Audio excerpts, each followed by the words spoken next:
I'm going to read an excerpt from the book of Lactantius of the manner in which the persecutors died, addressed to Donatus. And of course Lactantius was actually one of the main reasons why Christianity prevailed during the late Roman period. He's the person who actually made Constantine a pagan Roman emperor into the first Christian emperor. So we're going to read an excerpt from chapter 44, when in 312 he fights with his co-emperor Maxentius over who was going to control the city of Rome. And now a civil war broke out between Constantine and Maxentius.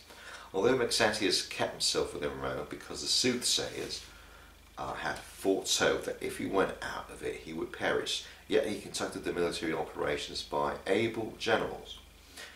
In forces he exceeded his adversary because he not only had his father's army, which deserted from Severus, but also his own, which he had lately drawn together out of Mauritania and Italy. They fought, and the troops of Maxentius prevailed. At length, Constantine, with steady courage in mind, prepared for every event, led his whole forces to the neighbourhood of Rome, and encamped them opposite the Mulvian bridge. The anniversary of the reign of Maxentius approached, that is, the 6th of the calendar of November, and the 5th year of his reign was drawing to an end. Constantine was directed in a dream to cause the heavenly sign to be delineated on the shields of his soldiers, and so to proceed to battle. He did as he had been commanded, and he marked on their shields the letter He, with a perpendicular line drawn through it and turned round thus at the top, being the cipher of Christ. Having the sign He, his troops stood to arms. The enemies advanced, but without the emperor, and they crossed the bridge. Now the armies met and fought with the utmost excursions of valour, and firmly maintained the ground. In the meantime, a sedition rose at Rome, and Maxentius was reviled as one who had abandoned all concern for the safety of a commonwealth. And suddenly, while he exhibited the Cistercian games on the anniversary of his reign, the people cried with one voice, "Constantine cannot be overcome."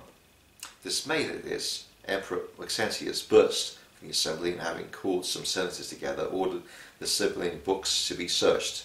In them it was found that on the same day the enemy of the Romans would perish.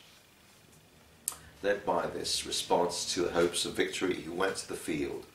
The bridge in his rear was broken down. At sight of that, the battle grew hotter. The hand of the Lord prevailed, and the forces of Maxentius were routed. He fled towards the broken bridge, but the multitude pressing on him, he was driven headlong into the Tiber River. This destructive war being ended, Constantine was acknowledged as emperor with great rejoicings by the Senate and the people of Rome. And now he came to know the perfidy of Dia, for he found the letters written to Maxentius and saw the statues and portraits of the two associates who had been set up together. The Senate, in reward of the valour of Constantine, agreed to him the title of Maximus, the greatest, a title which Dia had always arrogated to himself. Dia, when he heard that Constantine was victorious and Rome freed, expressed as much sorrow as if he himself had been vanquished.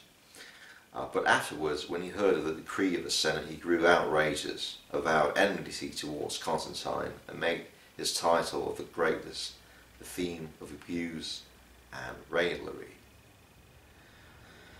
So, this is the account of Lactantius about Constantine the Great's conversion to Christianity and his victory outside the city walls of Rome in 312, and the death of his co-emperor Maxentius.